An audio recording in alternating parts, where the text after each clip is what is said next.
it's shy. I did go to Bugunsa. Didn't film there mainly because there was I think a prayer going on, and plus it was a Buddhist temple, and I didn't feel right, being like, hey guys, this is, like filming like some people do. Um, so I obviously did show the pictures, hopefully. Um, but I went down to the Collects, wanted to see if I can get some shopping done, but looking at the stores, y'all, it is expensive here. So I decided to forego it. And now I'm back in my hotel. I check out at 1 o'clock. It's currently 11:44. I'm just gonna rest up because I got a long journey back to my son. So yeah, another morning vlog. I'll do a huge recap of what do you call it? Of this trip, and maybe give some pointers of what to do if you have like a 4-day trip like I do. So yeah, I'll see you guys in a few hours. Bye.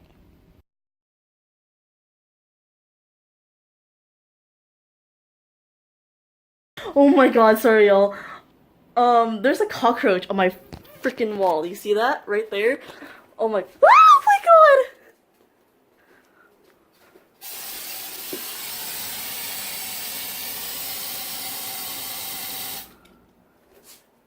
Wash.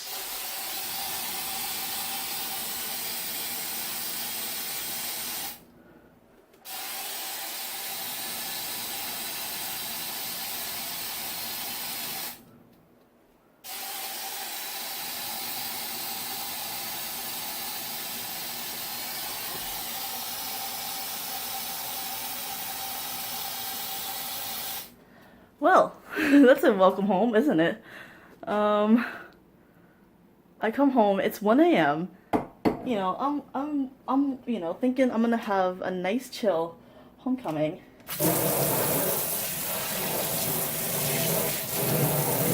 Because, my washer looks like it's fixed.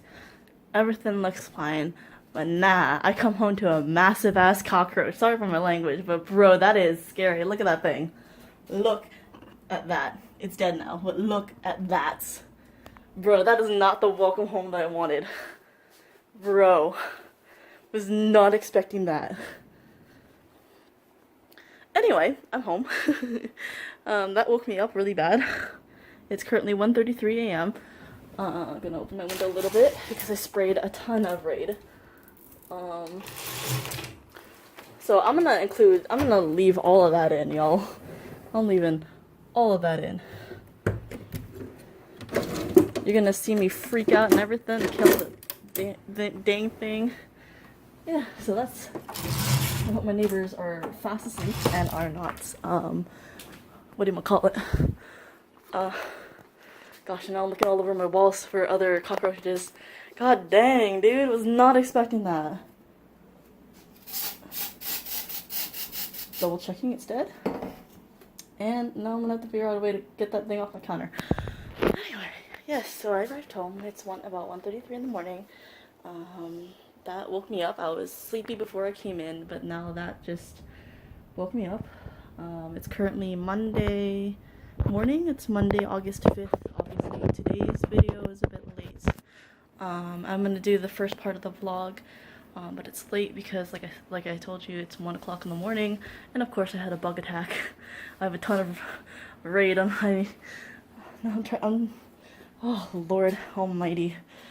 Oh Hold on, y'all. I'm gonna get that thing off my counter. Oh Lord, I was not expecting that. Oh Ew.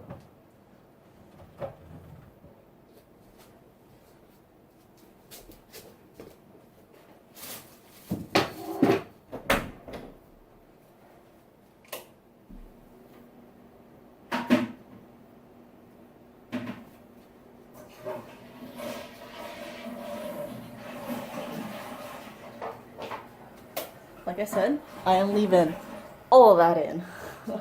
Oh my god, dude. Out of all things to come home to, I was thinking of having a nice, peaceful, homecoming, Just, wind down, talk with you guys a little bit, but nah, I had to go kill a massive ass cockroach. pardon my language again. I had to kill a cockroach. I was ready to get my trash out, and then all of a sudden I noticed this massive black thing on the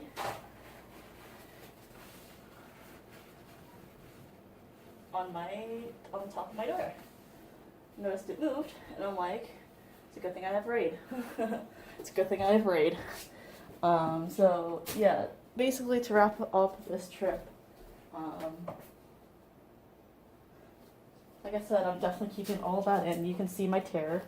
Trust me, y'all, it was huge. I don't know if you were able to see it in my tear. But anyway, that's the second cockroach I killed in this freaking apartment. That's the one thing I don't like. It's just like there's random bugs. Like, I don't even know where this cockroach came from. Like, I hate that. Anyway, my Korean trip, or my Seoul trip, it was really fun. I got to do a lot in the 4 days. I managed to go to Gyeongbokgun Palace, which I never got to do the last few times I was here. Oh, or I was there. Let's see, what else? I got to, obviously went back to Myeongdong, went to Hongdae. I did do a cat cafe this time, last time I was here. Or, well, 2 years ago I went to a dog cafe. There's a possibility I might be going to a raccoon cafe with my friend, here in Masan. There's a raccoon cafe here. But I still have a list of things I want to go back to if I ever go back to Seoul. I didn't get a chance to go to the Hangang River, mainly because a lot of things just took up my time. So yeah, it was pretty much fun exploring. Tip for y'all when it comes to going to Seoul, there's so much to do. If you're a history nerd like me, like, history is literally everywhere. It is everywhere. And I love that. That's what I love about it. It's just like you can walk down the street a couple of blocks and all of a sudden you see, like, this is the spot where so-and-so, you know, did this and whatnot. And it's like really, really interesting. Sorry, I thought I heard a knock. It's probably from outside because my window's open. But yeah, let me tell y'all, actually the palaces, the 5 major palaces that are still left in the middle of Seoul are like really close to each other, so it is possible to see all of them in hanbok. What I would recommend in terms of renting hanboks, I don't remember what the place I went to was called, but I'm not gonna go there again, mainly because for 4 hours it was $20, and some other places around there was only 15, so that was kind of bad on my part. But if you can, try to go early.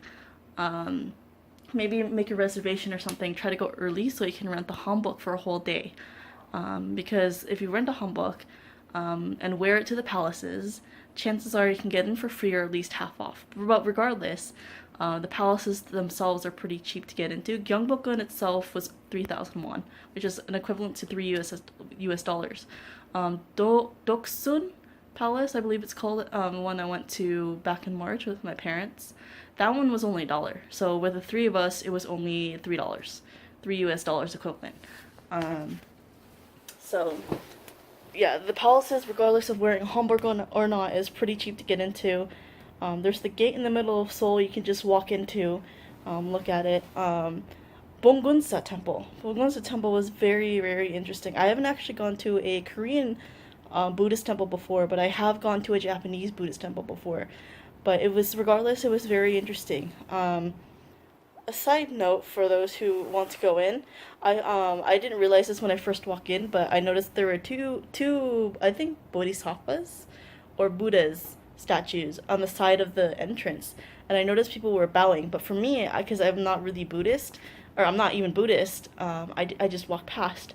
But as I walked around, you know, it was really peaceful. First of all, there was a lot of good things to see in Bogunsa. There is a temple stay there if you guys want to experience a temple. But towards when I left, I actually bowed to I think they're Buddha statues, maybe bodhisattvas, I'm not too sure. But I bowed to them just as a sign of respect, you know, and just to, I guess in a way, just a sign of respect, you know, like, like kind of like a I'm sorry I didn't do this in the beginning kind of thing. Gonna be respectful, you know.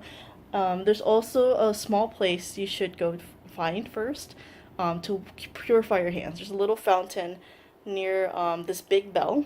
If you enter from the main entrance, you go straight, continue going straight. You turn left once you reach the end of the entrance ways. It's hard to explain this unless you go there in person. And then you turn left. There's going to be a little fountain right in front of a big bell, um, where you can wash your hands and, you know, kind of purify yourself before stepping into the temple. That's a big thing to do, especially if you want to go into the temple. You gotta clean yourself first before you head into a temple. I personally did not go into the temple because they were doing some services there, and I didn't want to disturb them. I did take a few pictures of the inside of one of the main temples, but other than that, I left it alone. I didn't want to be. I just kind of felt awkward because you know they were chanting, they were doing their prayers and whatnot. So I didn't really want to be that one tourist who disturb them while they're doing their thing. So yeah, but it was pretty eye opening though. Like I said, it was my first Korean temple, and I definitely do want to go to another Korean temple. I also think there's like a royal tomb right near that temple. So one of my goals for next time, if I ever go to Seoul and if I ever have time, is to go to the royal tombs. They're like, I think King Sejong is a big one.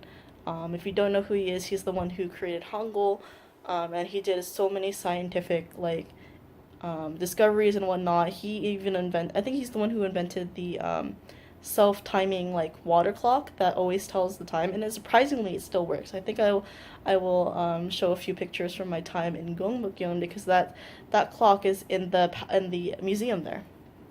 Gyeongbokgung Palace is a must, but you need to go there early. They open I think 7 o'clock, so that's pretty early. They open about 7. And you should probably go as early as you can because one, a lot of people go there, and two, it's massive. Like I was only there for about 3.5 hours, mainly because like I had a hanbok to return, but I don't think I even got to like all the buildings. I think there was one or two that I might have missed, and that's being there for 3 hours in the sweltering heat. But surprisingly, I still managed to do a lot while in Gyeongbokgung. But there's a lot of hanbok rentals near that palace, so you should definitely check those out. I think that's where a majority of the hanbok rental places are. The Hanok village is actually near there. I actually didn't get to go there mainly because, like I said, I ended my time at Gyeongbokgung pretty late. But that's another check on my list. But yeah. Myeongdong is just a shopping area. I recommend the underground, like I said, I think before in the previous video, but it's kind of small. So if you want to experience Myeongdong as a whole, you need to go upstairs and outside because that's where a majority of everything is. Even like the food, like cafes, like dog, cat cafes, and like a whole bunch of other stores. So, and the COEX where I stayed at, it's pretty much a really massive mall. I didn't realize how big it was till I stayed at this hotel because like I've only been on one part of that mall. I never been to the area where I was staying near. But it's a good thing I did. There's an aquarium there, which I didn't realize. But I was gonna go there actually yesterday, before I checked out, but I didn't have time. It's kind of sad, but maybe one day. There's also, like I said, the SM COEX. I didn't really take a lot of pictures there because it was pretty much the same stuff that I saw when I was there back in March, so I didn't really take any pictures. I did show the stuff that I got there. But yeah. That's pretty much the end of this whole trip. It's probably almost 2 a.m. Still kind of calming down from the massive cockroach. My god, I was not expecting to come home from that. But yeah, it was a pretty healing trip. Gonna definitely unpack later. Since I'm pretty much wide awake, I might stay up a little bit longer just to edit the video, or just at least transfer these video files from my phone to my computer, and then I'm just gonna go to bed. So yeah, so some recommendations for Seoul, I guess. like I said, I didn't really get to do much, mainly because I only had 4 days. And like I technically did do a lot. I just mainly stayed in the most important parts of Seoul, like the kind of places that everybody goes to if they only have like a few days. Um, so, but yeah, the palaces are quite near each other. You can just use a subway to go to them. Um, I don't know what else to say other than like just walk around. You can see almost everything, but like the hot spots are obviously, like I said, the palaces Hongdae and Myeongdong. Myeongdong, you should stop on the Myeongdong station because that's where everything is. As for Hongdae, the station for that is Hongik University, and you gotta go exit 9, for that. A lot of people are there, so if you go at night, it's gonna be really busy. Lately nowadays, the busking goes until 10. I think it was pretty much the same thing as it was 2 years ago, actually. It goes until 10 mainly because they don't want a lot of noise after 10. But I think the rules about no noise after 10 is like a new thing since I last went there. But yeah, so most buskers usually end at 10.